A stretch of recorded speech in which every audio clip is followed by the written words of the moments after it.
பால் எடுக்க போகலாமா? Welcome to the part 2 of எங்கள் ஊர் திருவிழா. 5 லிட்டருக்கு எங்கள் ஊர்லேயே பால் கிடச்சிட்டு வாங்கிட்டு அங்கே போனால் செம கூட்டம். அப்படியே இடத்த கண்டுபிடிச்சி நாங்கள் ஒரு இடத்துல வாழை இலையை போட்டுட்டோம். முருகனை நம்பி நிறைய பேர் பால்குடம் காவடியெல்லாம் தூக்குறாங்க. இங்கே 2 செக்ஷனாக பிரிச்சுருக்காங்க. ஒரு நாள் உள்ளூர் காவடியும் ஒரு நாள் வெளியூர் காவடியுமா பிரிச்சுருக்காங்க. சித்திரையில் வர பௌர்ணமி அன்னைக்கு தான் வெளியூர் காவடி வரும்.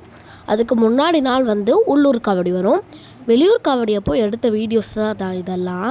எக்கச்சக்கமான கூட்டம் முருகனை நம்பி வந்திருக்குங்க. இது மஞ்சவயல் முருகன் கோவில் தான்.